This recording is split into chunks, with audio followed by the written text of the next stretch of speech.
I don't know how or how you do it. You blow my mind without a word.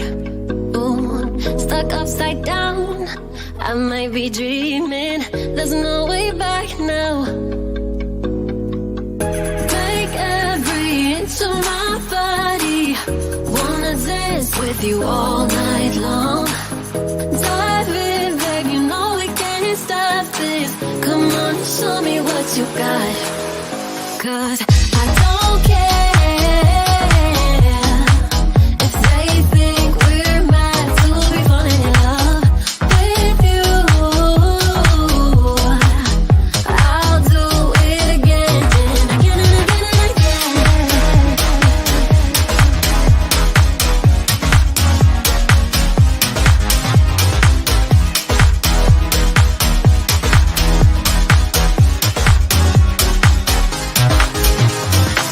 Why would I fight the things I'm feeling? Rather space out here next to you. Ooh, like astronauts, we're in the night sky and we won't come down. Make every inch of my body. Wanna dance with you all night long. Dive in, babe, you know we can't stop this. Come on and show me what you got.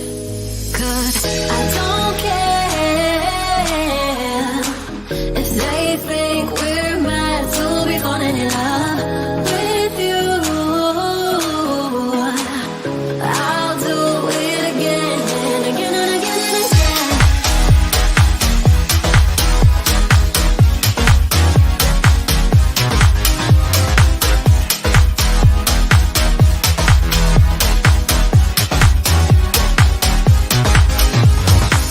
I don't care. Cause every moment with you makes me even lighter. I don't care. Oh yeah. Cause every moment with you. I don't care if they think we're mad to be falling in love with you. I'll do it again and again and again and again.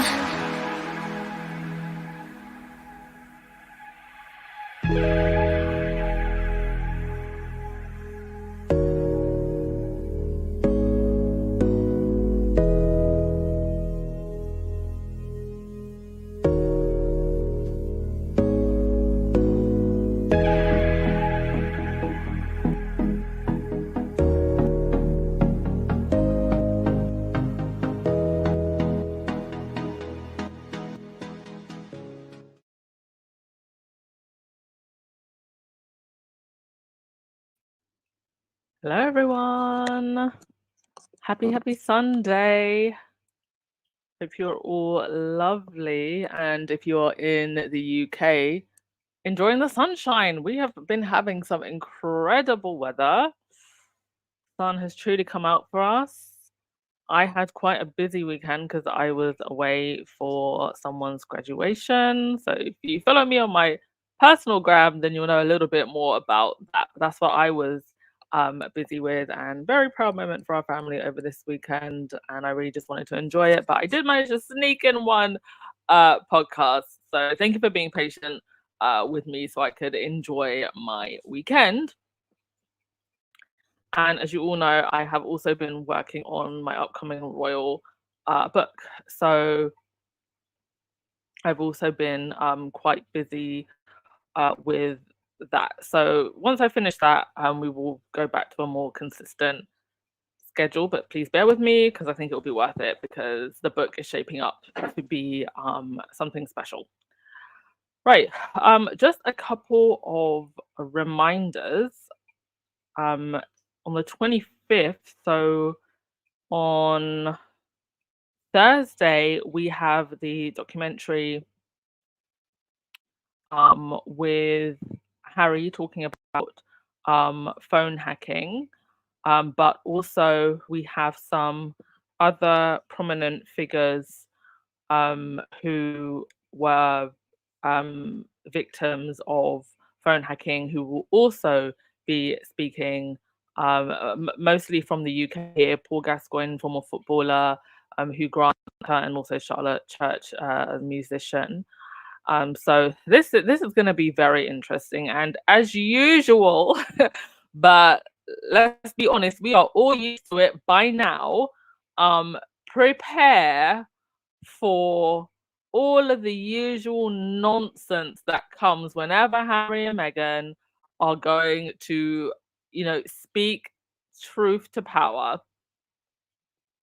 Prepare for that. It is coming. We know it comes every single time. And at this point, it's just hilarious. I mean, I feel like one of these days, for those who maybe haven't been around these royal streets for a long time, and even for those who have, I feel like we need to take a trip down memory lane, where we just laugh at how ridiculous some of the things that have come out whenever they try to distract from anything Harry and Meghan are going to say. It always turns into an absolute ish show. And let's be real here. Harry and Meghan could say a lot more. We all know this. But they always freak out and end up exposing themselves. Anywho, just a reminder, 9 p.m. on ITV this coming Thursday. I am, as I said, looking for a way that we can actually, I can live stream this somewhere for those of you who don't live in the UK. But rest assured, directly after it airs, I will be online talking about it. I also want to give a shout out to Dorothy Ross, who said, "Thanks for your support. Cancer has been called early treatment last week, so I'm keeping my chin up." Please do absolutely keep your chin up, Dorothy Ross. We are praying for you. You are absolutely not a lesser mortal, as some people out here would like to say, just because you are not royal. You are strong. You are brave. We appreciate you in this community. I appreciate you in this community, and we are absolutely praying for you. And I'm very sorry that you are going through that. Also, Church Nelly, thank you so much for posting this. The Sussex fundraiser is going on for True Patriot Love. So link in the comments if you would like to donate to that. Squaddies are so generous and we always do a great job with fundraisers, so let's keep that going. Right. A couple of things that I wanted to go through today. Katy Perry. Katy Perry has been really making the news because of her, well, for all the wrong reasons. Her single and the music video for it, Woman's World, wasn't only a flop, it angered a lot of people. And if you haven't seen the video, I would suggest that you don't torture yourself and go and watch it. But it's what I would call peak fake empowerment feminism. The type that we're just fed up of because it's wrapped up as empowerment for women, but actually isn't. And I think this type of fake empowerment has finally reached its peak, and people were ripping this to shreds. More so that the song itself was produced by Dr. Luke, who was also a producer for Kesha, who signed on Katy Perry's label. That I think they're both signed to his label. Who was accused quite credibly by Kesha of abuse, and she has now freed herself from her contract. So to be honest, if it's the case that Katy Perry is obviously contractually obligated, then that is obviously a very awkward situation. But I just find it to be very hypocritical to come out with a song called Woman's World, supposedly about empowering women, when I think at the very least they shouldn't have tried to do this type of PR spin. I think her people, even his people, because obviously he's trying to rehabilitate his image, should have been smarter than this, and it's backfired spectacularly. And obviously Katy, as we know, has in the past been quite shady towards Meghan and performed at Charles's coronation despite everything we know that the royals have taken part in the smear campaign against both Meghan and Harry. She's actually the head of some kind of charity that's linked to Charles. So that could also explain why she was asked to perform. But personally, I wouldn't have agreed and I wouldn't have showed up. She did make quite a snarky comment towards Meghan's dress, which I just felt was unnecessary. Mind you, she did follow that up and tried to soften the blow by saying that she was happy for them and, praising Meghan's humanitarian work and praising the fact that she's a proud feminist. But then I just kind of felt like it was just really unnecessary to make that comment about her dress. And if you actually watch the footage where she speaks, you could tell that she was being shady and it was just unnecessary. And Karma seems to continuously trip up, literally, people that have nice things to say about someone who has never done anything wrong to anyone. You could not find a single person who has a bad thing to say about Meghan. And all of a sudden, when she joins the royal establishment, now she's a big bad wolf. It doesn't make any sense. Right, go to our comments. Hi for just joining us. I actually love doing Sunday podcasts because I feel like we have a much bigger room.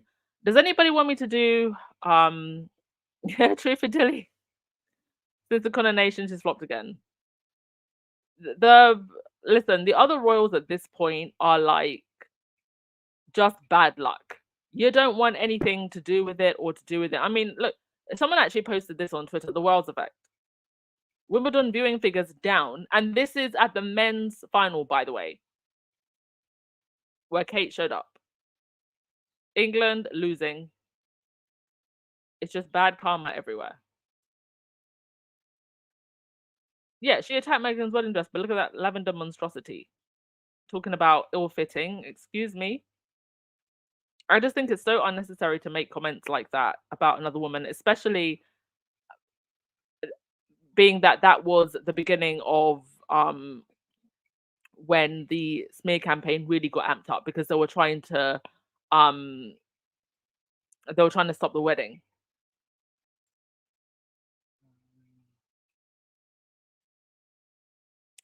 Like you said, word around the streets from the non-tabloid UK news sources is that her bop is indeed a flop. One should know their place and bite their tongue to avoid karma. Exactly. I mean, over sexualized pop is nothing new. That's pretty much pop. But the song itself actually needs to be good. And I think we're just kind of tired of this type of over-sexualized imagery of women. I think it's kind of reached its peak now. Okay. Next thing. Yes. This. So there was someone on Jeremy Vine that actually has a backbone and had some comments about the whole situation with Kate. And so I have the audio, but it didn't upload properly. Give me a sec. And yeah, we're gonna play the audio because it's not just what she had to say. I thought was very brave, but what the man, I don't know what his name is, but the man on the screen, what he had to say was also very, very telling. We're gonna play it so you can hear it, and then I'm gonna play it again with commentary. So just give it 10 seconds so this can upload properly, and we're gonna listen to this because there's a lot to unpack.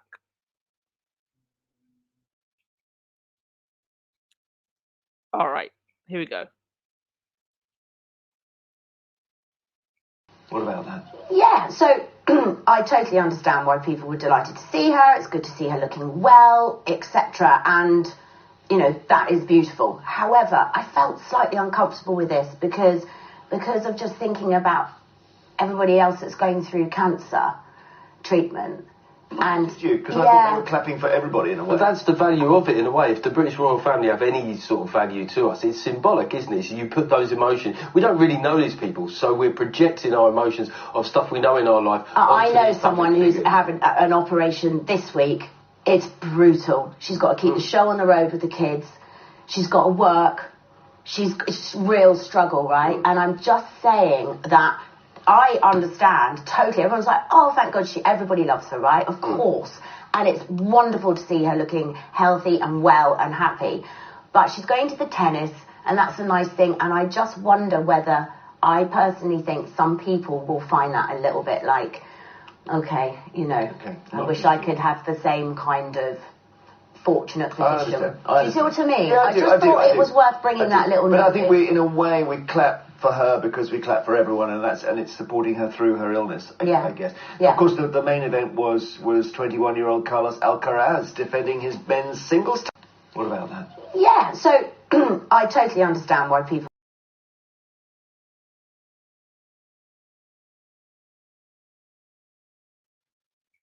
Okay, so we're gonna listen to that again, and then I'm gonna make some commentary. And I think you already know what I'm gonna make commentary on. We're delighted to see her. It's good to see her looking well, etc. And, you know, that is beautiful. However, I felt slightly uncomfortable with this because of just thinking about everybody else that's going through cancer treatment.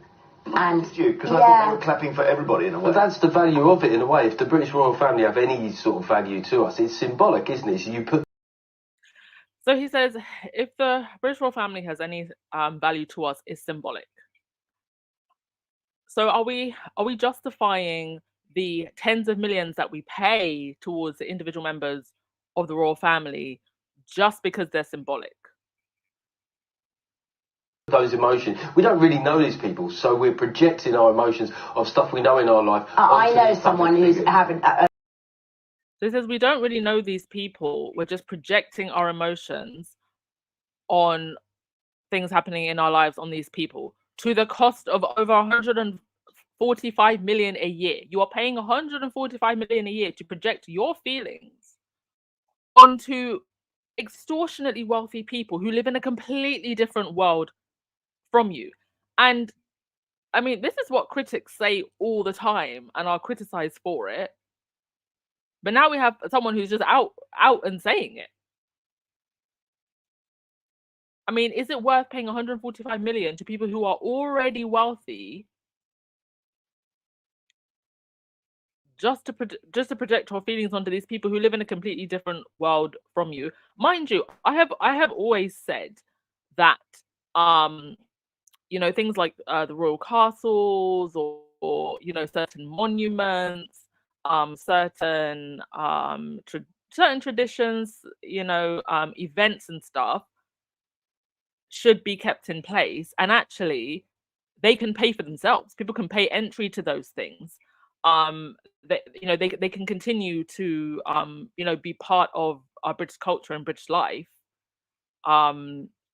because they have historical significance. My issue, and I think for most people who call themselves Republicans, are the individual members of the royal family who get tens of millions and really don't do anything of any significance.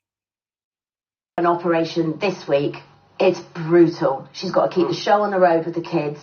She's got to work. It's real struggle, right? And I'm just... And you know, that is just so important to point out, because the average person going through cancer treatment has to just keep it moving. And keeping it moving means going to work every single day, looking after the kids. You know, you've got a partner. You've got to at least try and have some kind of social life, some kind of self-care, because you don't know what's going to happen next, or if very soon this is the end for you. And going through all of that emotional turmoil. And then you have someone who is incredibly privileged, is having, you know, the best healthcare that the country can offer. She's not on an NHS waiting list, getting, you know, a stand-up round of applause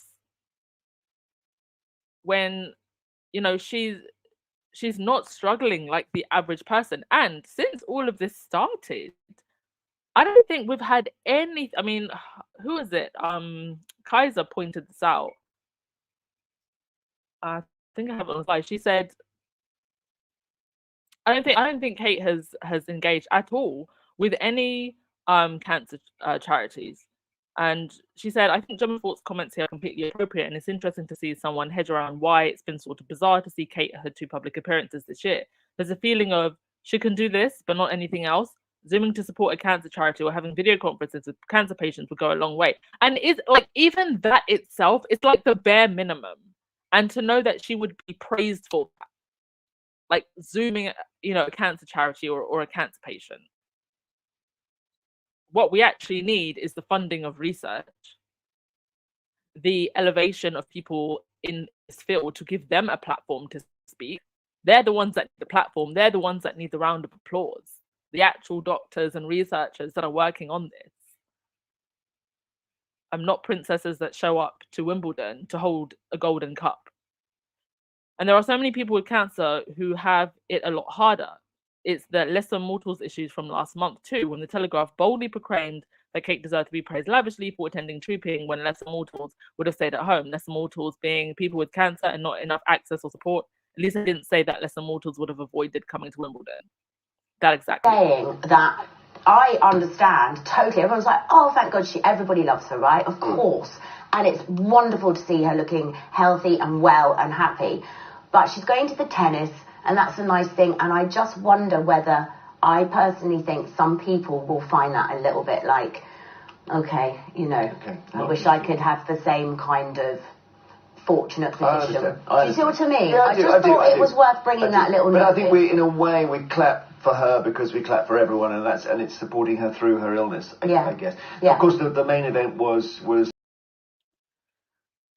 Yeah, I mean, we clap for her because we clap for everyone, but not everyone has access to the best healthcare in the country. The everyone that you're talking about is on a waiting list. The everyone that you're talking about is on a waiting list. Like, there should be no waiting list for cancer, especially in the United Kingdom, such a rich and wealthy country. But you can see that so much of that wealth is concentrated, and we know where some of that wealth is concentrated. Dorothy Ross, she said, I was thinking of employing 2 maids. Anyone got an idea of which country they should go exactly?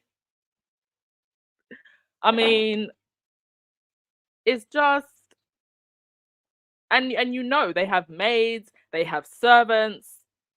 And there was I think, I don't know if, Dorothy Ross, I don't know if you're referring to what I think you're referring to, when William made a point to say that, Kate's nurses were Filipino. I remember that rather snarky comment that he probably thought was very progressive, but it absolutely wasn't.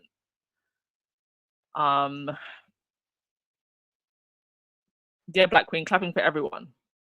The everyone who's on a waiting list for cancer treatment, when there should be no waiting list for cancer treatment. Yeah, they were not clapping for everyone. Do you know what the Wimbledon crowd is? And again, I'm not bashing or knocking wealthy people. Many of them work for their wealth. Certainly the royal family didn't. But you had a room full of very wealthy, very upper class, very privileged people. In a way, I kind of felt like they were also clapping for themselves. Clapping for everyone? Who's the everyone? Does everyone have enough money or status to attend Wimbledon? Absolutely not.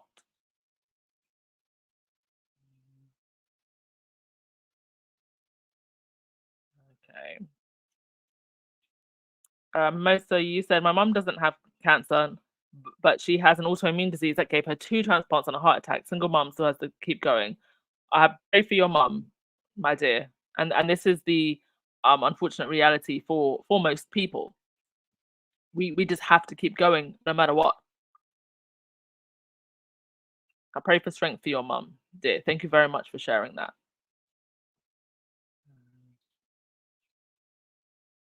And it is interesting. Kaiser makes a very good point here. Only 2 events. So the doctors apparently cleared her for trooping and Wimbledon.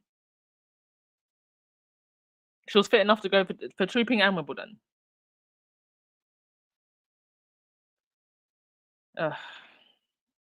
Valerie, you said apparently Kate will not be doing any more visits. I mean, we kind of got this idea, right? That out of this kind of part-time working royal, but now it's like 1/10 working royal, and it's not like they were doing a whole lot before. I mean, it's just interesting, isn't it? We're well enough to go to trooping, we're well enough to go to Wimbledon. And again, I don't believe that anyone who's going through any type of treatment should have to work.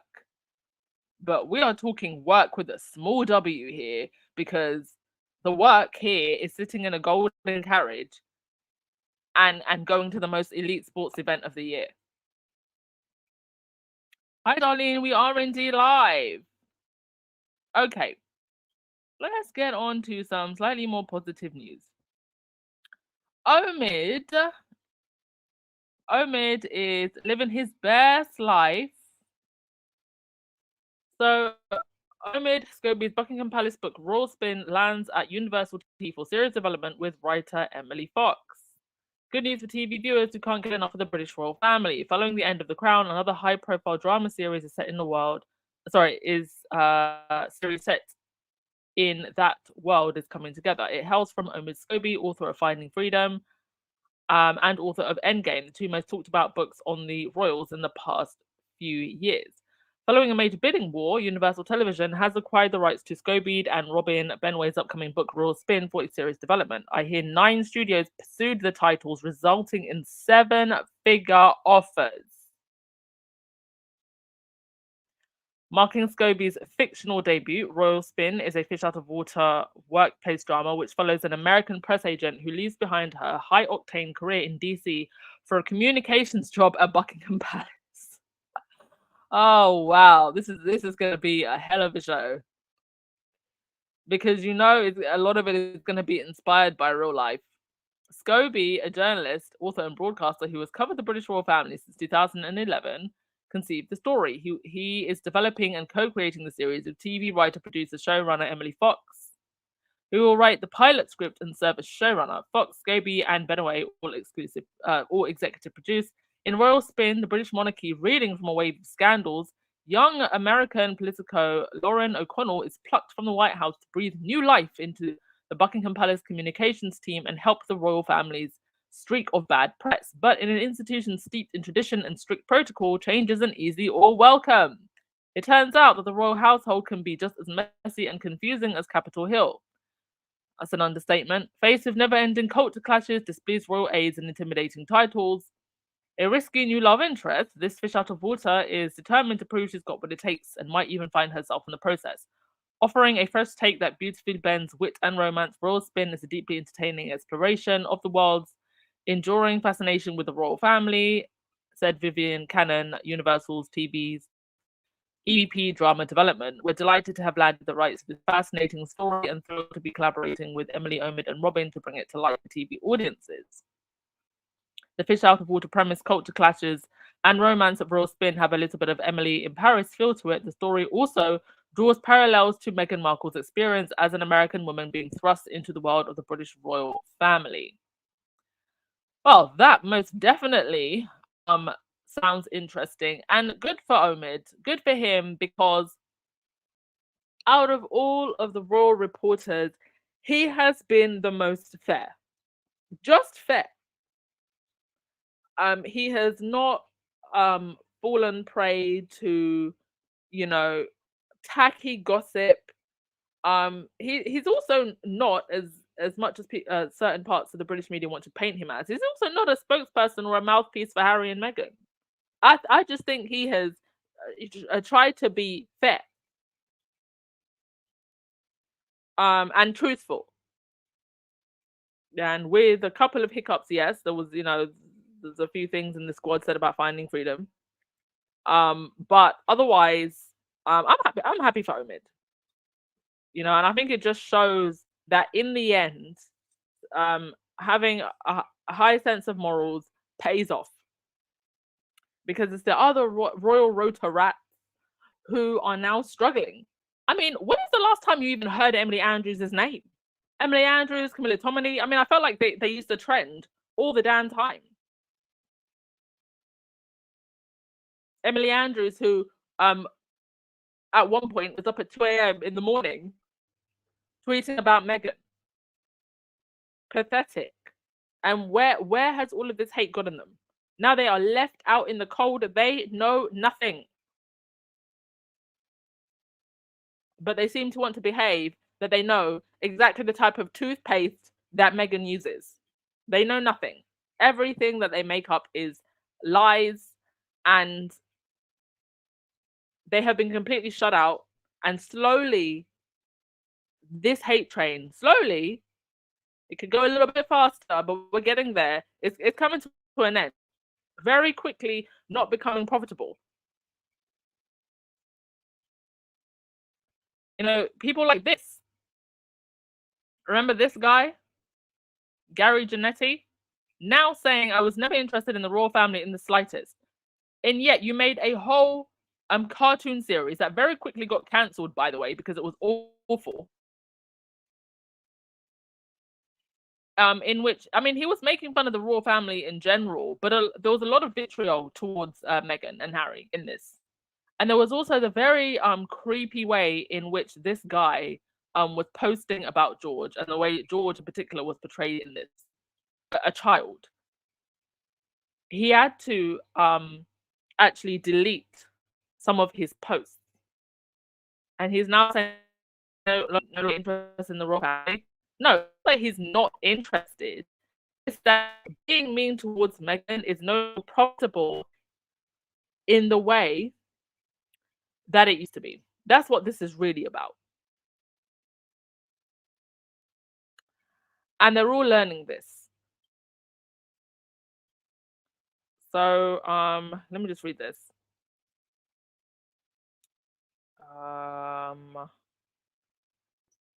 So in 2018, writer and producer Gary Janetti started doing something weird on his Instagram. He posted photos of Prince George, gave George a bitchy voice, and had George horrendous things about his family, but mostly Prince Harry and Meghan. This bit was horrible, but it was enough to give Janetti a door and animated TV show for the Prince. It only lasted for one season and was dumped on streaming, never airing on broadcast television. Got exactly what he deserved.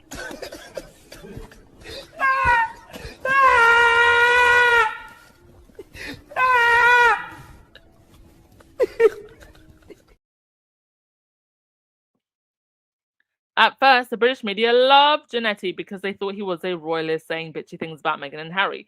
Then when they realized that George was saying horrible stuff about all the royals, wouldn't you know, it was Harry and Meghan's responsibility to shut down Gary Janetti. Well, funny story. Janetti now says that he never knew a goddamn thing about the royals.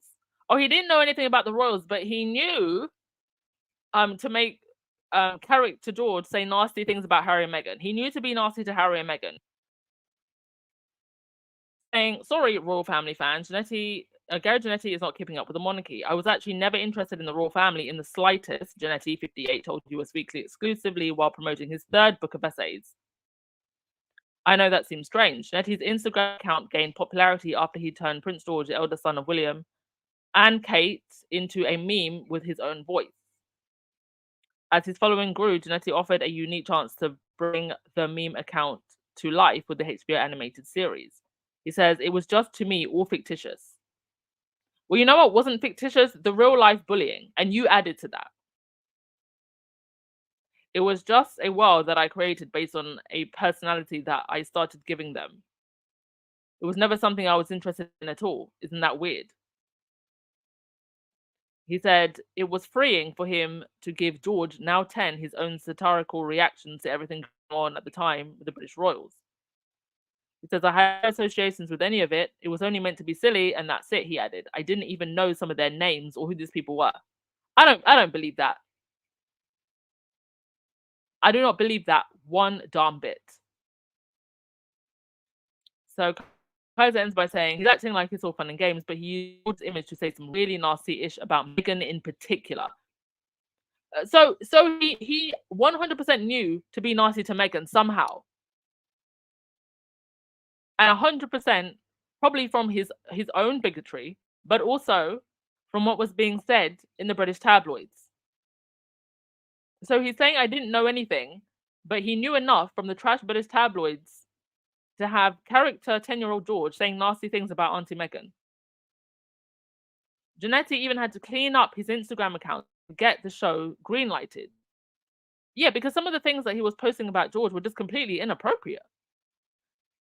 Anyway, this is also really funny because the British media insist that Americans are royal and that Americans have such strong feelings about King Charles and Princess Kate. And here's an American who created a satire about the Windsors without knowing one effing thing about them. And even he is like, we rocked with Diana, and beyond that, we don't care. But he wouldn't be saying that if this show, what Kaiser is referring to there is he was also asked about his favorite royal, and he said Diana. But if this show had taken off, and there was a chance it would have, because this was at the height of the smear campaign, of the hate train, he wouldn't be saying this. He wouldn't be saying, oh, I knew nothing about the royals. You knew nothing, but you wanted a whole show greenlit about them.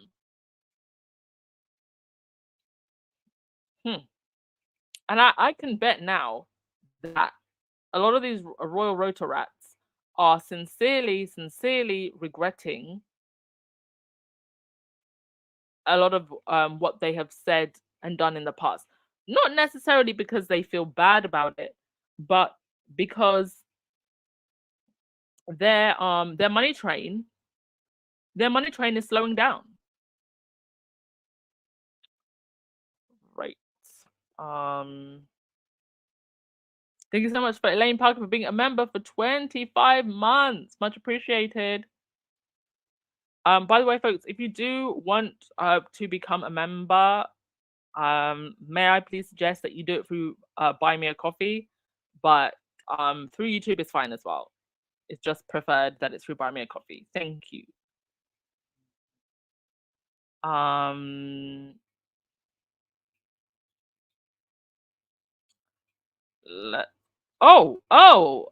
Is Joe Biden out of the race? Really? Y'all, you're gonna have breaking news in the middle of the podcast. Is this true? Wait, let me check on. Do you know if it's true? It'll be on the front of Sky and the Daily. Let me just check. Y'all are Is this true?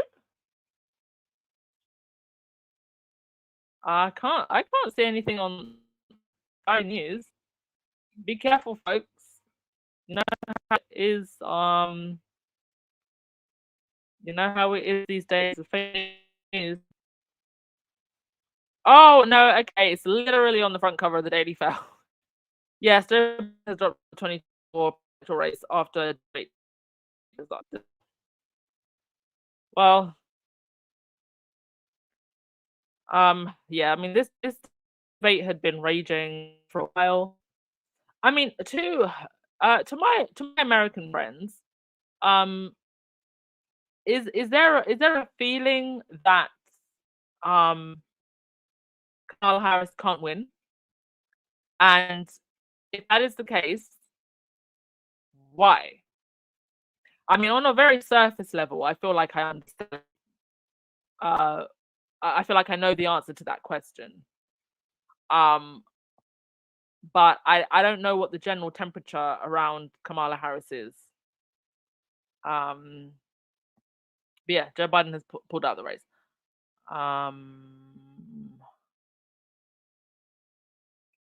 Okay, let me see what else you were saying. All right. I think in terms of the Royals, there wasn't really anything else that I wanted to say. Okay, I actually do really want to do a call-in at some point because I feel like we haven't had one for a very long time, but I don't think I'll do that today. But I will. I actually want to have a podcast which is just like just a call-in because I feel like y'all haven't talked to me for a while, and I really love those podcasts that we have. But yeah, today's just not the day because I had a really long weekend and I need to rest.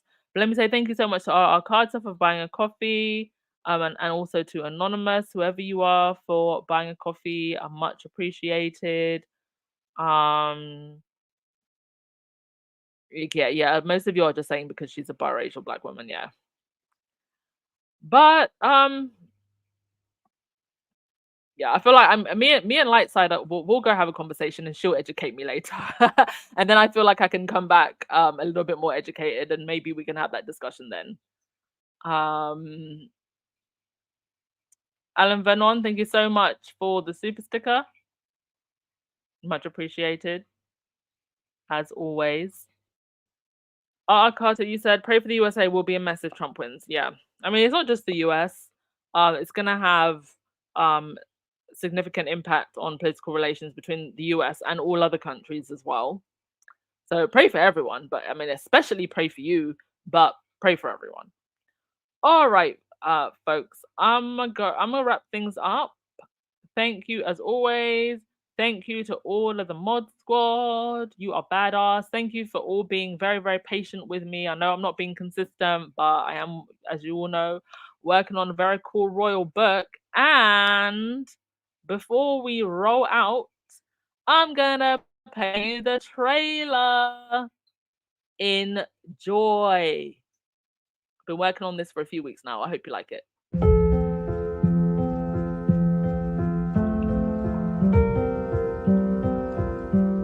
I used to have a quote up in my room many, many moons ago, and it resonates now perhaps more than ever when you see the vitriol and noise that can be out in the world.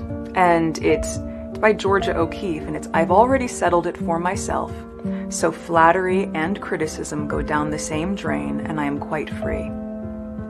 And the moment that you are able to be liberated from all of these other opinions of what you know to be true, then I think it's very easy to just live with truth and live with authenticity, and that's how I choose to move through the world.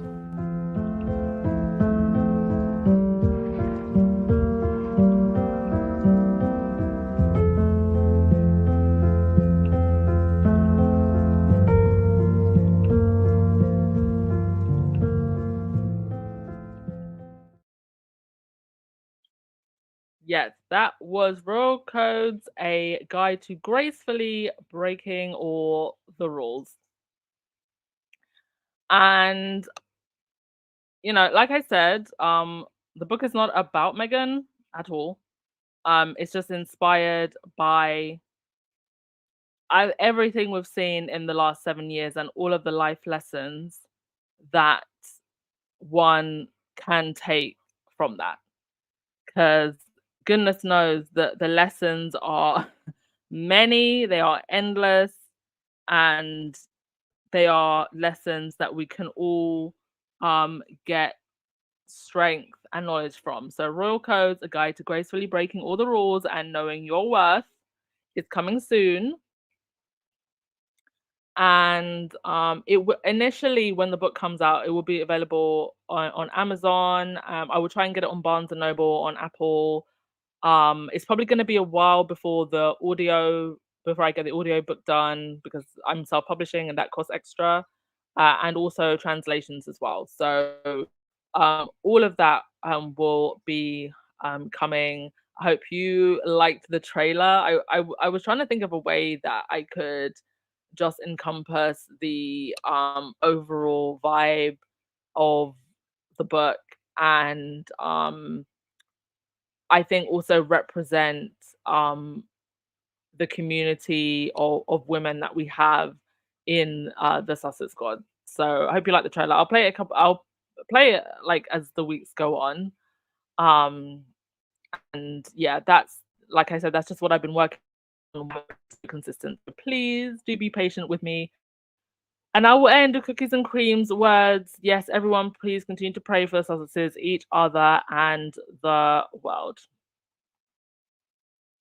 Great words. All right, folks, I will see you tomorrow. Ciao.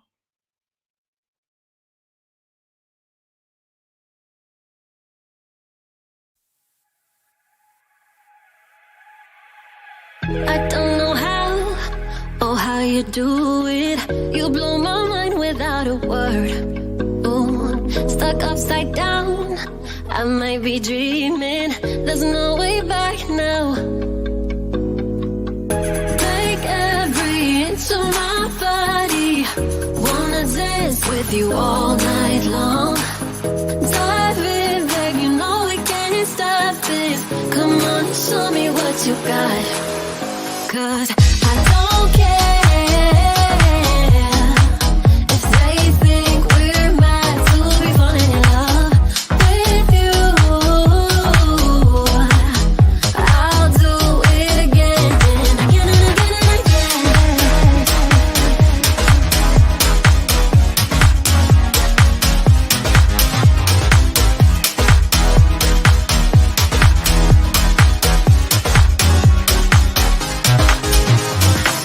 Why would I fight the things I'm feeling? Rather space out here next to you. Ooh, like astronauts, we're in the night sky and we won't come down. Make every inch of my body wanna dance with you all night long. Dive in, babe, you know we can't stop this. Come on and show me what you got. 'Cause I don't care